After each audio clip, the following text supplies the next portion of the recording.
Live from New York, it's John and Yoko. And Skylar coming back to you with another exciting release to share. We've had a lot of exciting announcements in the world of Lennon this year, and this is about to top it all off. So let's do a quick recap. Since the beginning of the year, we've been celebrating the anniversary of the one-to-one concerts. Starting off with the one-to-one John and Yoko documentary, which is coming to HBO Max this fall. All remastered concert footage and audio with a major deep dive into John and Yoko's life in Greenwich Village. It's musical, it's personal, it's political, and I do believe that sums up John's life in a nutshell. Since then, we've seen the release of full performances of Instant Karma and Come Together as brand new remastered music videos. And these have always been my favorite performances from John, so needless to say, I'm thriving. We got to watch the whole show and immerse ourselves that way, but now we get the audio experience. And if I can't go back in time to experience it, then this is what we're working with. The brand new Power to the People 9 CD box set. As always, coming with a little note from Sean, with perfect artwork to match. For whatever reason, the technical side of the one-to-one concert seemed a bit haphazard and disorganized. It gave us a chance to really put our heads together and find solutions. You guys will like this. My father singing Mother is a personal highlight from the show. Watching and hearing it may require some tissues, and possibly a blanket, and or a bottle of whiskey. Don't have to tell me twice. So let's see what we've got included. 9 CDs featuring the best from the one-to-one concerts, as well as ultimate mixes from Sometime in New York City, different live jams and studio jams, evolution documentaries which give a detail of each song from the ground up, elements mixes which isolate the audio and give it more clarity so you can really hear all the fine details. And my personal favorite, home acoustic recordings from John. Out of the 120 tracks on this, 90 of them are new. That's not gonna kill me. And if you happen to pick up this set specifically, you'll also have audio from the one-to-one concerts on Blu-ray discs, with surround sound, might I add. I know with this release, a lot of people imagined that we would only get a remastered version of the Sometime in New York City album. And like I mentioned, we do have new releases and remastered songs from that album included, but it goes far beyond that. This entire era can't be reflected in just one album. We have a wide range of music, history, and experiences to cover, so why not take advantage and give us the full thing? Right off the bat, even with the documentary, I didn't expect it to go into so much detail. I figured we were only gonna get a close look at the shows. But you can't talk about one subject without covering everything else that was going on in their world and the outside world. And that's what this is here to do. There's some other fun surprises included in here as well, so let's get into it. For starters, I love the 3D detail of the cover of this box. So no matter which way you turn it, it goes between John and Yoko, and a little bit of a mix in between depending on which way you angle it. There you go.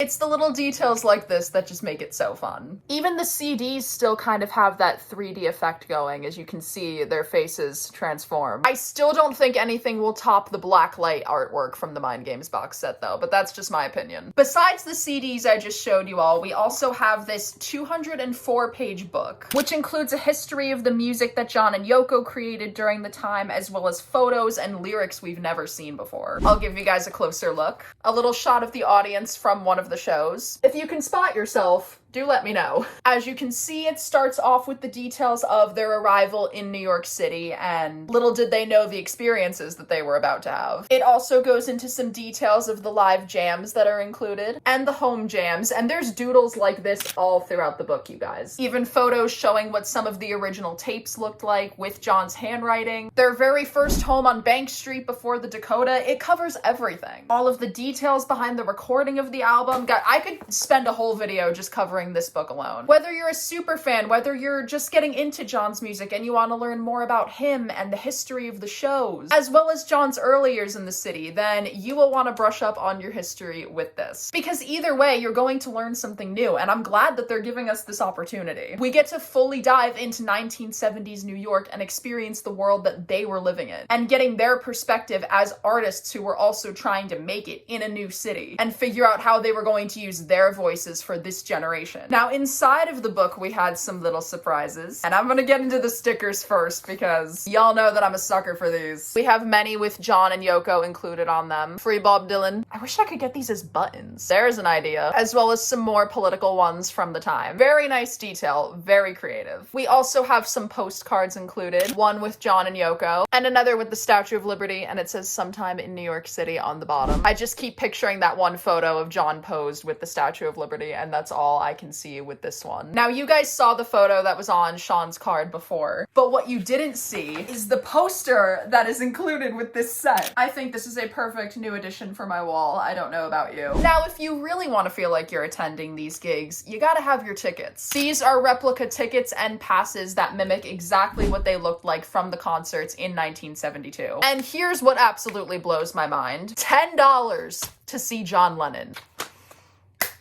Anyway, an admission ticket for a sponsor party, which I'm reading on the back, but on the front you can see it says 1-to-1. And then on the back, a party at Tavern on the Green. This card is our admission ticket. We get to go party with him. And we've even got backstage passes. Every fan is being treated like royalty now. We also have tickets. Does anyone want to join? And real quick plug right here, if you guys go to citizensofnewtopia.com, you can unlock your own personal ticket for the 1-to-1 shows. I ended up getting mine, so if you guys want to go get yours, claim it now. Obviously, it'll be different than the ones that you see here, but this is what is included in the set. So if this gives me the chance to be a little delusional and pretend like I was there, then I will take it. And that is the full power to the people experience. As someone who's grown up outside New York City their whole life, and knowing how well John was connected to this city, and knowing that we share the same love for it, just makes this all the more personal and special. And from watching this documentary to hearing so many new songs to learning more about John's power as an activist and as a musician. It just ties it all together so beautifully. Even with all of the chaos, he still knew how to reach the people, the fans, the world, all with the power of music. And I couldn't be more excited for everyone to learn the same and get involved in this little piece of history. You can now pre-order this set or any of the other versions available now on John Lennon's official website, or you can check the link in the video description if that's easier for you. But until then, we are counting down to the official release day, right around John and Sean's birthdays. And we're gonna give the power to the people. Right on. I'll catch you guys soon. Thanks for watching.